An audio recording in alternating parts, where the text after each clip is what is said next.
Olá, queridos irmãos. É um prazer muito grande estarmos aqui novamente, eu e a minha amiga Dilceia, para darmos continuidade aos estudos da obra de Emmanuel, Ave Cristo. E hoje nós vamos encerrar o estudo do capítulo 3º, intitulado Compromisso do Coração. Nós vamos convocar a todos vocês para que nós possamos unir os nossos corações em prece, vamos mentalizar a figura morável de Jesus e vamos rogar a proteção e o amparo para os instantes dos nossos estudos, rogando que abençoem os nossos propósitos de aprendizado à luz da doutrina espírita, à luz do Evangelho de Jesus. Num clima de muita união, de fraternidade de pensamento, pedimos então permissão para iniciar os estudos desta noite. Que assim seja. Boa noite, Dilceia. Boa noite, Kleber.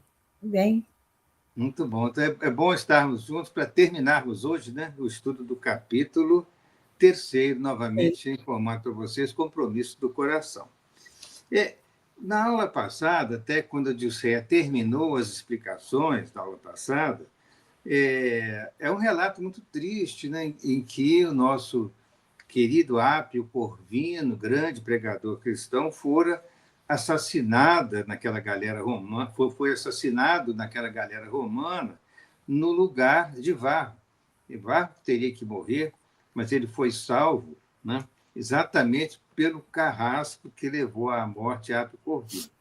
E isso já foi bem relatado, e ele, então, pegando um bote, acabou por atingir uma praia do Lácio, e ali foi acolhido por cristãos, e depois de uma longa jornada, né, muito tempo de viagem, ele chegou em Lyon, passando pelo porto de Marselha. Foi uma luta muito grande até ele chegar lá. E sobre Lyon, que naturalmente na época de Roma, Lyon era a capital da Gália Lugdunense, né, uma das 3 Gálias, conforme nós vamos falar, e você também já teve a oportunidade de falar um pouco a respeito da cidade de Lyon, de Lugdunum, que é o nome que a cidade tinha na época dos romanos. Então, agora, na verdade, iniciou-se uma procura nele, na igreja, lá procurando a pessoa a quem, né, Apio Corvínio encaminhou, né, que era Horácio Níger. Mas antes de chegarmos lá, vamos dizer aqui, vamos continuar a leitura de quando, a respeito de Lyon, porque ele estava mesmo direcionando para Lyon, e a Dilceia também já começou a falar um pouco sobre a cidade de Lyon. E diz aqui que Vipsânio Agripa, genro de Otávio, né, Otávio Augusto, primeiro imperador romano, fortalecera-lhe a situação privilegiada. Então, esse Vipsânio Agripa, ele ampliara, né, as vias de comunicação para atingir Lugdunum, né, e muitos áulicos da corte de Cláudio, o imperador, haviam construído em Lugdunum magníficos palácios. As ciências e as artes, o comércio e a indústria ali floresciam com imensa vitalidade. Dentro de seus muros, reuniam-se anualmente, junto do famoso altar de Roma e Augusto, as grandes assembleias do Concilium Galiarum. Concilium Galiarum, expressão latina, né, sobre o concílio das 3 Gálias que se encontravam lá, na qual cada cidade das 3 Gálias possuía o seu representante. As festas do primeiro dia de agosto, em memória do grande imperador Caio Júlio César Otaviano, eram ali celebradas com significativas solenidades. Numerosas embaixadas e milhares de estrangeiros ali se congregavam em cerimônias brilhantes, em que o juramento de fidelidade aos deuses e às autoridades se renovava com jubilosas manifestações. E aqui nós vamos colocar algumas informações históricas a respeito desse trecho que Emmanuel já nos trouxe. Então, a respeito de Vipsânio Agripa, ele nascera em 63 a.C. e desencarnou em 12 a.C., aos 51 anos. Ele era um político romano muito importante da época da República Romana, porque ele foi eleito cônsul nos anos 37 e depois nos anos 27 e 28, e ele foi muito amigo e genro e principal comandante do imperador Otávio. Quer dizer, um homem importante, né, que foi eleito cônsul de Roma por 3 vezes e era muito chegado a Otávio, que depois viria a ser o Otávio Augusto, primeiro imperador de Roma. Ele venceu Marco Antônio e Cleópatra no ano 31 a.C., na famosa Batalha de Ácio, e abriu caminho para Otávio Augusto, esse primeiro imperador que hoje, quer dizer, na atualidade histórica que nós estamos referindo, ele era homenageado lá em Lugdunum. Ele era um grande arquiteto também, o Vipsânio, e transformou Roma na cidade dos mármores, porque lá ele construiu muitos templos, aquedutos, termas, pórticos romanos, embelezou também Lyon, ampliando muito as vias de comunicação, os acessos a Lyon. Referiu-se também aqui Emmanuel a Cláudio, né, dizendo que áulicos da corte de Cláudio construíram magníficos palácios lá em Lugdunum.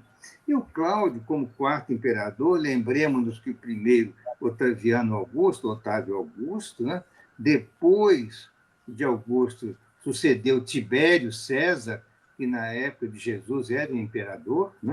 Depois de Tibério veio o terrível tirano Calígula, e depois de Calígula, que foi assassinado, veio Cláudio, quarto imperador romano. O nome dele, o Cláudio nasceu em 10 a.C. e desencarnou em 54 depois de Cristo, tendo vivido 63 anos. Esse Cláudio, o nome completo dele, Cláudio César Augusto Germânico, ele governou por 13 anos, do ano de 41 até o ano 54 depois de Cristo. Ele foi um bom imperador, foi aclamado pela guarda pretoriana, assumiu após o assassinato de Calígula, e ele reorganizou a burocracia romana, construindo grandes aquedutos em Roma, e iniciou também a conquista da Britânia, hoje, né, a Inglaterra, o Reino Unido ali em geral. Né? Também refere-se Emmanuel, né, ao chamado altar de Roma. Então, ele diz aqui, em que houve a junção das pessoas que vinham do interior, a união das pessoas que vinham do interior, e ali se reuniam, né, para, digamos assim, jurar fidelidade aos deuses e à autoridade, e o local da reunião, aqui que Emmanuel se referiu, que é o altar de Roma e Augusto. Como é que era isso, então? O altar de Roma e Augusto era chamado de Ara Triungaliarum.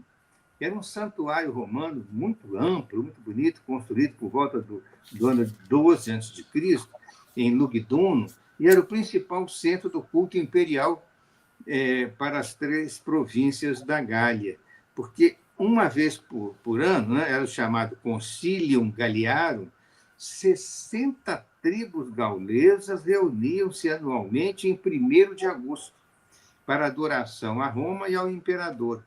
Imperador, no caso, referindo-se aqui a Otávio Augusto. E lá ocorriam, nesta ocasião, né, no início de agosto, as eleições sacerdotais, jogos públicos, e era então jurada fidelidade, né, das províncias ao Império Romano, ao comando do imperador. Pois bem, isso, Emmanuel continua dizendo para nós, nesta fase aqui, ele vai dar muitas informações históricas. A cidade que fora em outro tempo a metrópole dos segusiavos, desde a ocupação imperial, passaram a viver sob o mais apurado gosto latino. Situada na confluência de 2 rios, o rio Ródano e o rio Saona, oferecia aos habitantes as melhores condições de conforto. Dominada pela influência patrícia, mostrava ruas e parques bem cuidados, templos e monumentos de grande beleza, teatros e balneários, além de vilas soberbas a se destacarem do casario vulgar, com pequenos castelos encantadores, emoldurados em jardins e vinhedos, onde magistrados e guerreiros, artistas e libertos ricos da capital do mundo, quer dizer, de Roma, se insulavam para gozar a vida. Então, devia ser muito linda a cidade nesta época, né, em que o Império Romano estava no seu apogeu, e a cidade era muito bem amparada pelos imperadores, né? Até o próprio Bassiano Caracalla, que nascera naquela região, era originário lá de Lugdunum, ele embelezara muito a cidade, enriquecera. Desde que ela foi dominada, ela tornara-se assim a sede, praticamente, dos governos das Gálias. Para lembrar, na verdade, existiam 3 Gálias na divisão proposta pelo imperador, criada pelo imperador Augusto. Se vocês imaginarem bem nos mapas de hoje, nós teríamos as 3 Gálias dominavam o que hoje nós temos a França, a Bélgica, a Suíça e a Alemanha Ocidental. A reunião na Europa moderna da França, da Bélgica, da Suíça e da Alemanha Ocidental forma, na época do Império Romano, as 3 Gálias, que era a Gália Aquitânia, localizada a sudoeste, habitada pelos bárbaros chamados aquitanos, que ia até o sul, limitada pelos Pirineus. Depois vinha a Gália Lugdunense, que era a maior e a região central, mais ampla, cuja capital era em Lugdunum. E a Gália Belga, que era do nordeste, que ficava entre o rio Sena e o Reno, habitada pelos belgas. O somatório dessas 3 Gálias, né, houve a conquista, né, por Júlio César, que conquistou as Gálias, ela reunia-se todo ano, dia 1º de agosto, né, uma festividade muito grande que se estendia pela semana para não só os jogos, mas também a eleição das pessoas ligadas aos grupos sacerdotais vamos dizer, para dizer que eram, de fato, submissos à autoridade romana, quase como se fosse, né, uma prestação contínua de homenagem e adoração ao imperador. E ele fala também uma coisa interessante aqui, que antes essa metrópole era, digamos assim, habitada pelos segusiavos, do latim segusiavi. Era uma antiga tribo celta da Gália Leonesa, ou Gália Lugdunense, nessa Gália principal a que me referi, e que ficava ao norte de Massília, ao norte de Marsella, além do rio Ródano. Então, os segusiavos, essa tribo celta, habitava Lugdunum antes do domínio romano. Então, por isso que Emmanuel faz essa referência, fala dos rios Ródano e Saône, que fazem uma bela confluência lá na região de Lyon. Hoje, muitos turistas visitam Lyon, tem um museu romano, das antiguidades romanas, muito bonito, museu lindo, está montado lá em Lyon, e também grandes ruínas, anfiteatros, ainda que bem preservados, da época dos romanos. Os turistas visitam muito aquela região, e, na verdade, a situação geográfica de Lyon era uma situação muito privilegiada, porque havia confluência desses dos rios mais importantes da França lá, que era o Ródano e o Saône, e numa vista aérea, se vocês olharem no Google, tem uma vista aérea maravilhosa a respeito da confluência desses 2 grandes rios na Lyon contemporânea. A cidade continua uma cidade linda, né? Muito diferente, evidentemente, mas mesmo na época, há 2.000 anos atrás, pela descrição de Emmanuel e pelos estudos de todos os arqueólogos, que arqueólogos fizeram na região, as escavações, etc., mostram que era uma cidade exuberante, uma cidade muito linda, conforme a descrição de Emmanuel. Ao tempo de Bassiano Caracalla, a quem servira de berço, Lyon alcançara imenso esplendor. Lembremos que Caracalla era imperador romano, morto em 2017. Tá? O novo César, o Caracalla era filho de Sétimo Severo. O novo César, por várias vezes, dispensara de graças especiais. A corte ali se reunia frequentemente em jogos e comemorações. Contudo, apesar da proteção do imperador, né, que concedia ao torrão pátrio, né, muitos favores, a cidade aguardava, ainda em 2017, guardava, ainda em 2017, dolorosas e vivas reminiscências da matança de 2002. Quer dizer, o ano corrente era 2017, mas a terrível matança ocorrida no ano de 2002, 15 anos atrás, ainda estava viva na memória da população lugdunense. Kleber, na verdade é 217 e 202. É 217, 202, né? Eu falei trocado aqui? Você falou 2017 e 2002. Nossa, vocês desculpem que eu andei quase 2.000 anos para frente.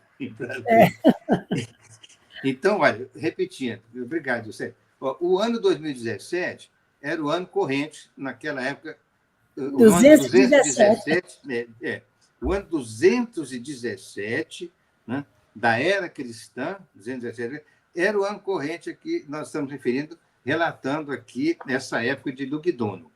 Só que no ano 202, ou seja, 15 anos atrás, ocorreu uma terrível matança e perseguição, que nós vamos falar um pouco sobre ela, determinada pelo imperador Sétimo Severo. Isso era muita tristeza ainda de pessoas que perderam seus entes queridos. Anos depois do triunfo sobre o general Décio Cláudio VII Albino, o eleito das regiões da Bretanha, ele foi morto em 197, instigado pelos seus conselheiros. O vencedor de Pescenio Níger promulgou um edito de perseguição. E autoridades inescrupulosas, depois de senhorearem o patrimônio de todos os cidadãos contrários à política dominante, realizaram tremenda carnificina de cristãos dentro da cidade de Lyon e nas localidades vizinhas. Milhares de seguidores do Cristo haviam sido flagelados e conduzidos à morte. Por vários dias perdurou a perseguição com assassinatos em massa. Coisa triste a descrição de Emmanuel aqui, né? Olha só, postes de martírio, espetáculos de feras, cruzes, machados, fogueiras, lapidações, chicotes, punhais, sem nos reportarmos a cena de selvageria para com mulheres e crianças indefesas, que foram postas em prática por tropas inconscientes. O que aconteceu?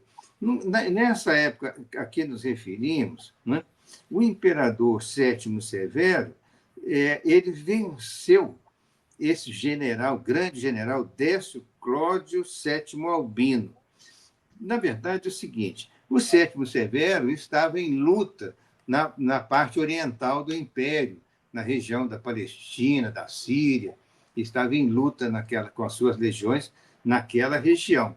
E lá ele venceu o general Pescenio Níger, que, ao tentar fugir de Antioquia, foi assassinado.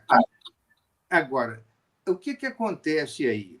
Nesta ocasião em que o Sétimo Severo Imperador estava no Oriente, o comando do Ocidente, esse comando do Ocidente era sob as mãos do general Décio Cláudio Albino, Sétimo Albino. Esse Décio Cláudio tentou dar um golpe e tomar o Império Romano. Então, foi no ano de 197, conforme nós vamos mostrar para vocês aqui, né? No ano 197. O que aconteceu aqui nessa situação? Esse Décio Albino, ele era governador da Britânia, ele era muito poderoso, e aproveitando que o Sétimo Severo estava em luta no Oriente, né, ele tentou dar um golpe e assumir o império. Neste caso, então, Sétimo Severo retornou do Oriente no ano de 197, ele venceu, né, e matou, né, esse Décio Albino, né, numa batalha lá, ficou muito conhecida, que era a Batalha de Lugdunum, né? E aí ele consolidou a dinastia dos Severos no Império Romano, governando até o ano de 2011, né, sendo que Caracalla o sucedeu como seu filho.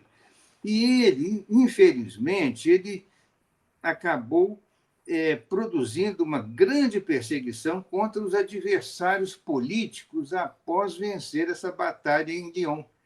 E aí aconteceu que, em 2002, apenas 5 anos após esta terrível batalha, essa perseguição se generalizou, não somente contra perseguidores, contra inimigos políticos, né, do Império, mas também contra os cristãos. E aí realmente foi, né, uma matança generalizada no ano 2002. Esse Persênio Níger ao qual nos referimos, ele foi derrotado pelo imperador Sétimo Severo no Oriente. Ele governara Roma por um curto período, no ano 193 a 194, que é o chamado Ano dos Cinco Imperadores, e foi derrotado em Antioquia. Neste caso, então, houve duas batalhas, uma no Oriente e outra no Ocidente, e aí houve a consolidação da dinastia Severa. Mas, lamentavelmente, houve muitas perseguições políticas que acabaram redundando numa perseguição injusta, né, evidentemente, aos cristãos que não eram líderes políticos importantes, evidentemente. Bom, ele contando aqui essas perseguições, ele fala agora de uma figura histórica muito importante, porque durante a matança, Ireneu, ou também admite a grafia Irineu, Ireneu, o grande bispo e orientador da coletividade evangélica da cidade, ele foi torturado com todos os requintes da violência perversa até o último suspiro. Nascido na Ásia Menor, Irineu fora aprendiz de Policarpo.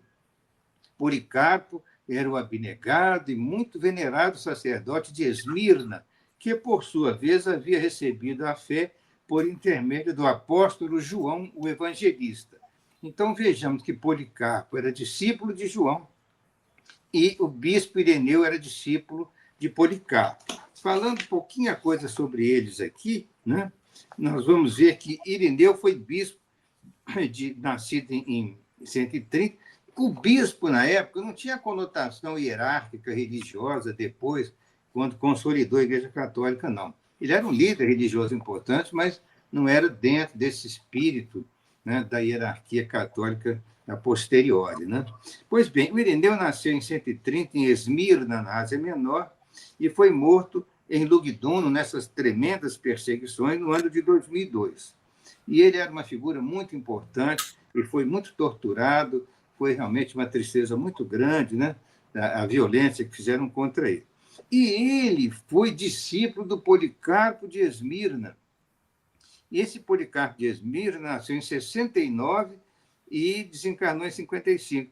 Ora, em 69, quando ele nasceu, o apóstolo João estava em plena atividade na Ásia Menor. Certamente, quando o Policarpo chegara na sua idade aí de jovem, entre 15 e 20 anos, ele teve a oportunidade de conviver com o grupo de cristãos de Éfeso e de Esmirna, que acompanhavam todos os ensinos, né, cristãos que João transmitia àquele grupo importante. E o Policarpo teve uma vida muito longa, ele foi martirizado lá mesmo, em Esmirna, aos 86 anos de idade. Então, dando continuidade ao que Emmanuel está colocando para nós aqui, né, a Igreja de Lyon, em razão disso, sentia-se depositária das mais vivas tradições do Evangelho. Possuía relíquias do filho de Zebedeu e de outros vultos do cristianismo nascente que lhe fortalecia o ânimo na fé. Em seu círculo de profunda iluminação espiritual, achava-se quase intacto o espírito piedoso da comunidade de Jerusalém. Então, Emmanuel nos diz que a igreja cristã de Lyon era muito organizada, a comunidade era muito fraterna, muito unida, e tinha muitos serviços, não somente de pregações, mas também serviços de importância social muito grande, de atendimento às criaturas necessitadas. Emissários da Palestina, da Frígia, né, no centro da Ásia Menor, da Síria, da Caia, ao sul da Grécia, do Egito, visitavam-na incessantemente. As epístolas enviadas da Ásia clareavam-lhe a marcha. E por esse motivo era o centro de porfiados estudos teológicos no campo das interpretações.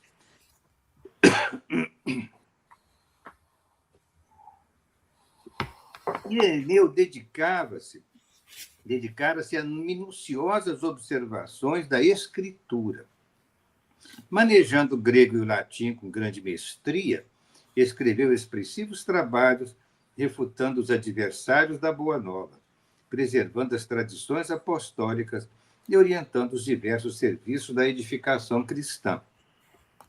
Ele realmente escreveu muito, inclusive, tem uma obra muito importante dele que passou à posteridade, que era uma obra contra as heresias. Ele atuou muito contra os pensamentos dos gnósticos da época, combatendo os inimigos que queriam impedir o crescimento do cristianismo. Pois bem, fazendo do santuário consagrado a São João o centro de seus trabalhos de ordem geral, a igreja primava pelas obras de assistência. E aqui Emmanuel vai dizer uma coisa muito importante: dificilmente, à distância de séculos, poderá alguém perceber com exatidão a sublimidade do cristianismo primitivo. Emmanuel nos fala mais de uma vez nas suas obras, fala várias vezes, em verdade, sobre a sublimidade do cristianismo primitivo, da união fraternal entre todos aqueles que seguiam as orientações de Jesus. Experimentados pela dor, amavam seus irmãos na fé, segundo os padrões do Senhor Jesus. Em toda parte, a organização evangélica orava para servir e dar, em vez de orar para ser servida e receber. Então, essa frase é linda porque ela coloca uma contradição, né, que existia na época, que alguns oravam esperando serem atendidos e receber algo em benefício, mas eles não. Eles oravam para servir e doar à comunidade, né? Os cristãos eram conhecidos pela sua capacidade de sacrifício pessoal, a bem de todos, pela boa vontade, pela humildade sincera e cooperação fraternal, pela diligência que empregavam no aperfeiçoamento de si mesmos.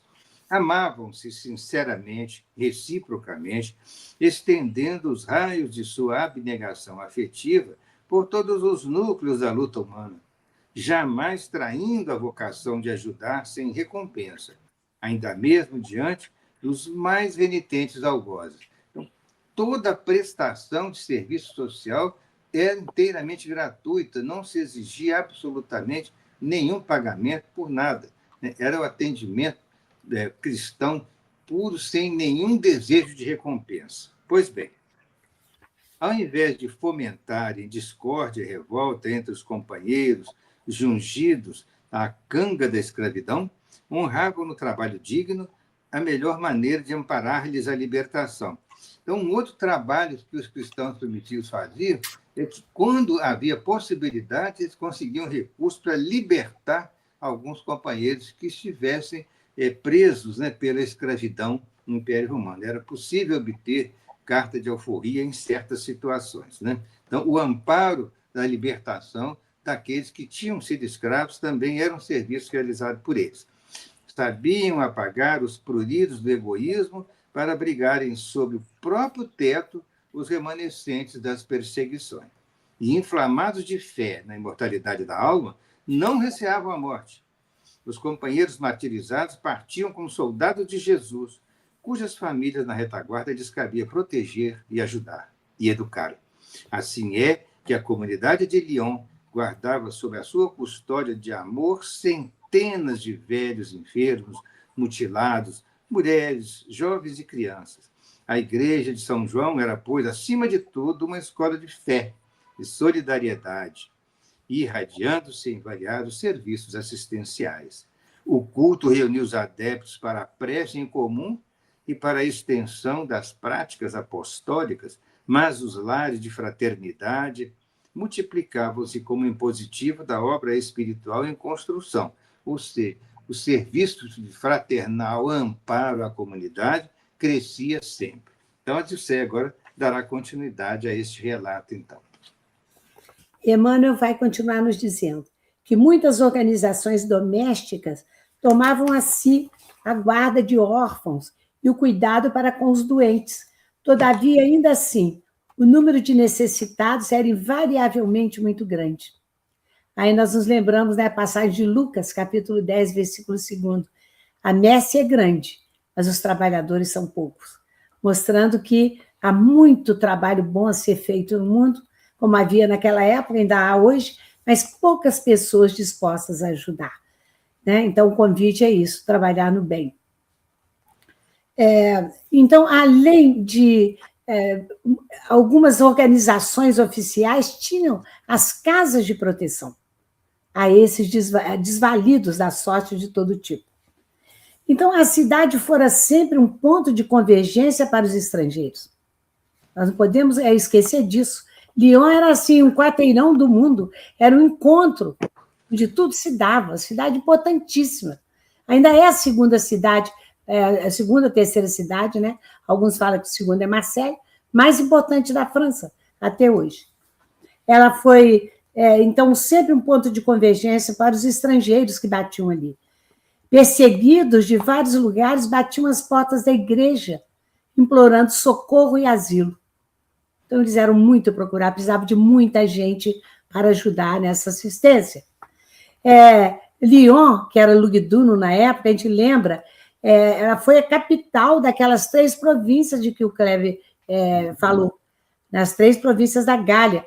Era um centro nevrálgico, importantíssimo, complexo também, de estradas, sede do Conselho dos Gauleses e berço dos imperadores romanos, do Caracalla, por exemplo. Por que é importante falar isso? Porque eles se dedicaram a embelezar, a fazer estradas que melhoraram ainda mais a situação da cidade.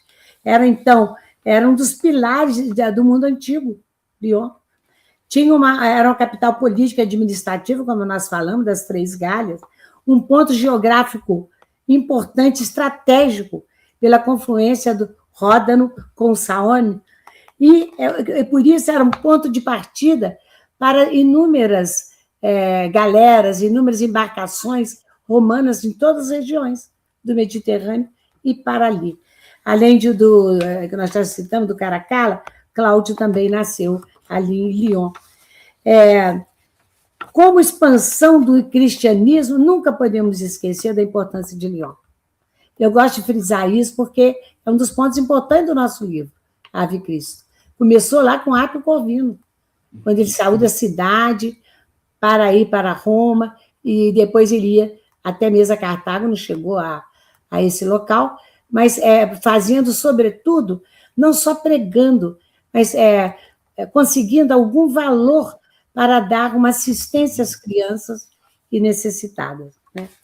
Então, foi um polo missionário primordial. E nós nos lembramos que, em 177, já falamos sobre isso, houve aquele martírio dos lioneses, dos cristãos. Grande número foi morto. E a cidade hoje, o Kleber falou, ela marca importantes monumentos romanos, como os teatros romanos, tem vários. A cidade é muito embelezada ainda por isso. E Emmanuel continua falando que a autoridade da fé expressa nos irmãos mais velhos e mais experientes, designava diáconos para diversos setores de ação. Por exemplo, mais velhos e experientes, como esse que ele procurou ali, como era o Apio Corvino, os novos chegando, como o próprio Varro, o quinto Varro. Diácono vem é uma palavra grega que significa servo ou ajudante. Os diáconos, a principal função deles, nas igrejas ainda hoje, é o serviço à comunidade, auxílio aos líderes religiosos e assistência aos necessitados. Há uma certa diferença entre hoje a Igreja Católica e as ortodoxas e protestantes, porque na Católica eles podem ministrar alguns dos chamados sacramentos, como proclamar o Evangelho, pode batizar e abençoar matrimônio, presidir aos ritos funerários, e outras igrejas não aceitam isso. Mas sempre, o objetivo do diácono é encarregado de manter a ordem na igreja e cuidar dos necessitados. Sempre isso. É o que fazia desde aquela época. Então, os serviços de amparo e educação à infância, de conforto aos velhinhos abandonados, de sustentação dos enfermos, da cura dos loucos, distribuíam-se em departamentos especiais, expandindo-se assim em moldes mais completos a primitiva organização apostólica de Jerusalém, na qual as obras de amor do Cristo, junto aos paralíticos e cegos, leprosos e obsessos, encontraram a melhor continuidade. Então, seria justamente isso, a continuidade da prestação de serviço aos desafortunados, que eram feitas pelos primeiros cristãos. Por exemplo, na Casa do Caminho, fundada por Pedro, onde esteve João e outros tantos, Estevão, que acolhiam, tratavam, alimentavam, e em reuniões vespertinas diárias, eles levavam a palavra do Senhor através daqueles pergaminhos que eles detinham. O livro Paulo e Estevão vai falar muito, quem quiser procurar, sobre a ação que se desenvolvia nessa Casa do Caminho, que era maravilhosa. Ele diz, todos os irmãos partilhavam o esforço da instituição, todo mundo trabalhava. Entre o trabalho profissional, que lhes determinava o dever ao lado da família, e as atividades evangélicas, que se lhes assinalavam a obrigação de discípulos da Boa Nova, junto da humanidade. Então, como dissemos, além de acolher, tratar, alimentar, cuidar das feridas, cuidar dos leprosos, eles também levavam a palavra do Evangelho. Não é? A caridade era assim praticada. A caridade vista como amor em ação, em movimento. Não era só também a palavra evangélica. Era a palavra evangélica com o trabalho no bem. Então, num crepúsculo de harmoniosa beleza, Quinto Varro, agora transformado, nós nos lembramos, irmão Corvino, porque ele assumiu a identidade daquele que morrera. Chegou a casa acanhada e pobre, como eram todas quase, destinada às pregações da igreja de São João, em homenagem a João Evangelista, onde, segundo informações obtidas, ele encontraria Horácio Níger para o anelado entendimento. Esse Horácio era já um decano da região, e ele já iria como que preparar um trabalho para o Quinto Varro. No ângulo do recinto, um velho de longas barbas encanecidas, de rosto avelado e nobre, ouvia jovem senhora de amargurado semblante. Ele não estava ali parado, ele estava ali trabalhando no bem também. Levantou-se atencioso para receber o recém-chegado, Varro. Fê-lo sentar-se ao lado dele no banco de pedra e continuou a conversar com a dama em tom paternal. Tratava-se de humilde viúva que procedia de Valença, implorando socorro. Então, ela veio de longe para achar um abrigo ali. Ela veio de Valença, na Espanha. E Valença até Lyon são cerca de 977 quilômetros. Longe. É uma distância, eu procurei aproximar de Brasília até Governador Valadares. É uma distância do Brasil, a gente poderia considerar aí. Era uma cidade muito antiga, etc., mas aconteceu uma coisa muito triste lá. Porque naquela carnificina de 202, o marido dela foi morto, dessa senhora. E desde então, ela morava com o pai e um tio na localidade mencionada, mas a contragosto envolvera-se num grande infortúnio. Então, ela teve um problema, teve que sair de lá. Ela não pôde continuar em Valença, né? Então, o Kleber já falou sobre a carnificina de 202, foi feita através de um decreto do Septímio Severo, né? E muitos foram mortos, e foi uma coisa terrível. E é uma coisa que eu fiquei pensando, ainda há grande perseguição aos cristãos hoje? Como que eram perseguidos, né? A matança de 177, a matança de 202, quer dizer, e entre elas outras, né, outras torturas menores, mas essas eram grandes situações de morte dos cristãos. Aí eu fui ver que você sabe que ainda existe a mesma coisa hoje. Eles não são levados, e às vezes até são, à morte com torturas, mas eu vi que a violência com os cristãos, em 2026, houve 388 milhões de cristãos que vivem nessas áreas de risco extremo por ser cristão, só por isso, só por ser cristão. 1 em cada 7 cristãos no mundo enfrenta uma hostilidade cotidiana, ainda hoje, 2000 anos depois. Aí é só para a gente resumir, porque é muito grande essa pesquisa que eu fiz, cerca de quase 5.000 cristãos foram mortos diretamente devido a motivações religiosas. Isso na última pesquisa desse ano de 2026. E os principais focos de violência são a África, a África subsaariana, o Oriente Médio e a Ásia, e os governos autoritários ainda continuam menosprezando ou torturando e perseguindo os cristãos. Então, aquela pobre mulher, por negar-se aos caprichos de um soldado influente, aí nós vimos, né, o Kleber leu anteriormente, um tipo de maldade, digamos, que eles praticavam, além da morte e tudo, era perseguição às mulheres, e queria que elas se entregassem aos soldados e tudo, e ela se recusou a fazer isso. Então, ela foi perseguida. Ela viu 2 familiares com os quais residia serem assassinados, numa noite de angustiosa provação. E disposta a resistir, mas totalmente desamparada, ela fugiu dali em busca de abrigo. E acentuava, chorando triste ainda: Pai Horácio, não me abandones. Não temos sacrifício por nosso divino mestre, contudo não concordo em render-me ao vício dos legionários. Iriam subjugá-la. Conservam por amor de Jesus nos serviços da igreja. Interessante que ela falou, o Kleber também já comentou. Eles não temiam o sacrifício em nome de Jesus, qualquer que eles fossem, porque eles acreditavam na sobrevivência da alma. Eles acreditavam que a vida não acabava aqui. Então, que eles iriam ter a recompensa se eles seguissem a orientação do Cristo. Então, o pai Horácio respondeu: sim, eu não me oponho que você fique aqui. Entretanto, é preciso esclarecer que não possuímos serviço remunerado. Como eles não cobravam de ninguém que aportava, né, para a sua atenção, eles também não pagavam. Tudo ali era voluntário, todo o serviço. Aí ela disse: não procuro compensações, tenho necessidade de arrimo. Quer dizer, ela, em troca do trabalho dela, ela queria ficar ali.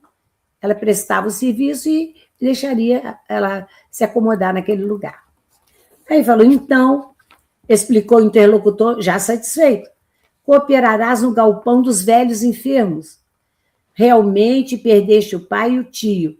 No entanto, encontrarás muitos outros parentes, junto dos quais o Cristo te pede carinho e proteção.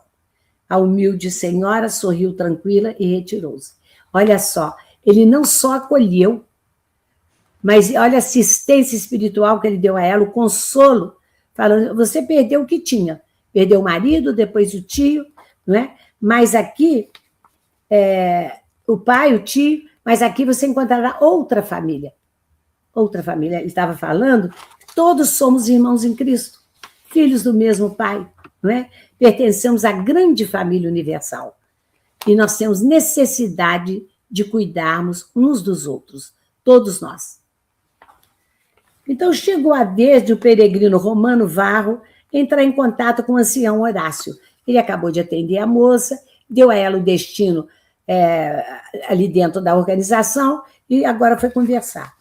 Varro, comedido, mas confiante, tranquilo e com fé, inteirou-se de todas as ocorrências, falou com o pai Horácio as ocorrências havidas com Apio Corvino e com ele próprio, desde o início do seu primeiro encontro com o inovidável amigo apunhalado no mar. Então, ele escondeu de Horácio Níger o que aconteceu com ele, que, na verdade, ele era o Varro, que ele ficou em lugar do outro, que morreu em lugar dele, etc. Ele contou tudo, ele não mentiu. Horácio ouviu a narrativa.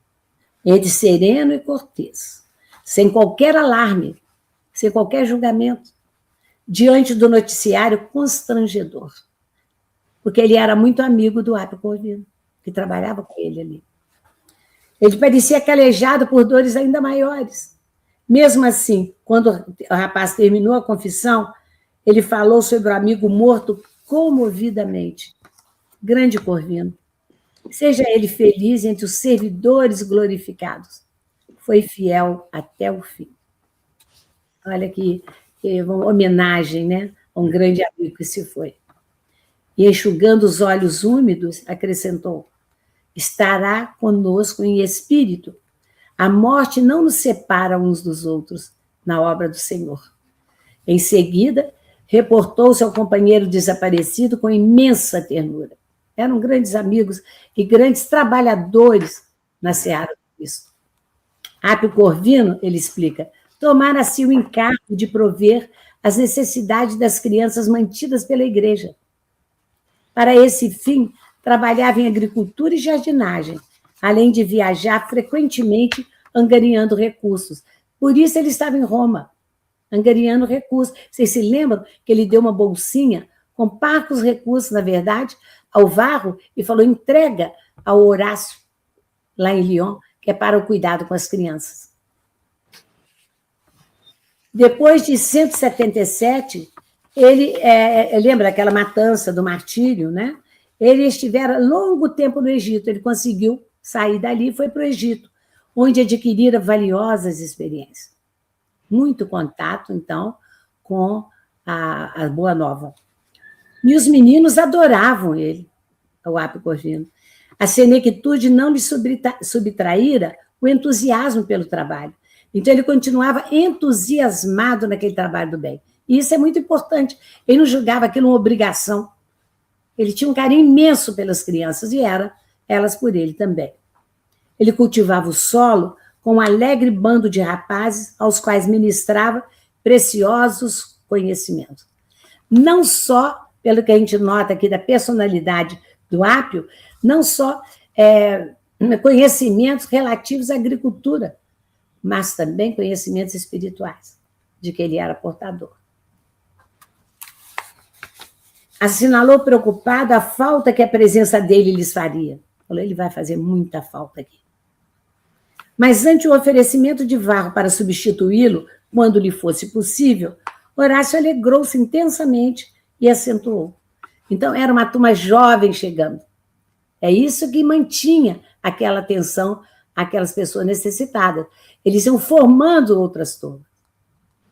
Aí ele falou, bem lembrado, aqui na maioria dos casos, os colaboradores da igreja trabalham de acordo com os desajustes espirituais de que são portadores.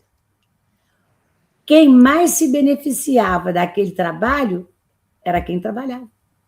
Olha só.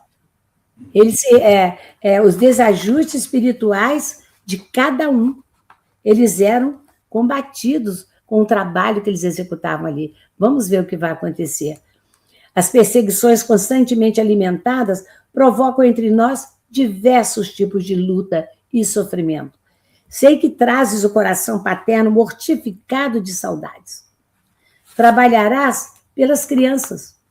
Temos mais de 30 órfãos pequeninos e conversarei com as autoridades. O que era isso, senão um tratamento espiritual do próprio Varro? A cura para ele, a saudade imensa do filho que ficou para trás. Ele ia poder se dedicar aos filhos do coração, que ali ele encontraria 30 crianças. Em voz mais baixa, rogou-lhe que a personalidade de Quinto Varro fosse para sempre esquecida. Quinto Varro morreu lá no naufrágio, na figura do Apio Corvino. Apresentá-lo-ia a todos como sendo o irmão Corvino, sucessor do venerável confrade, que foi chamado ao reino de Deus. E afiançava-lhe que tantas nuvens de dor pesavam sobre a alma cristã, formando dramas tristes a se desenrolarem na sombra, que ninguém se sentia com bastante curiosidade para qualquer indagação. Então, eles não queriam saber, assim, na verdade, quem ele era, o que ele era do outro Corvino, eles não iam perguntar nada, que ele podia ficar tranquilo. Bastava que ele fosse o irmão Corvino. Então, aquele acolhimento carinhoso que reaquecia o coração do viajante fatigado, quando 2 petizes de 3 e 5 anos, respectivamente, penetraram o recinto.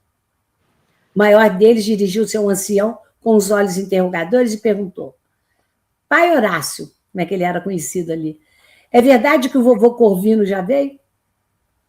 O patriarca apagou-lhe os cabelos encaracolados e informou, não, meu filho, nosso velho amigo viajou para o céu, mas enviou-nos um irmão que lhe tomará o lugar.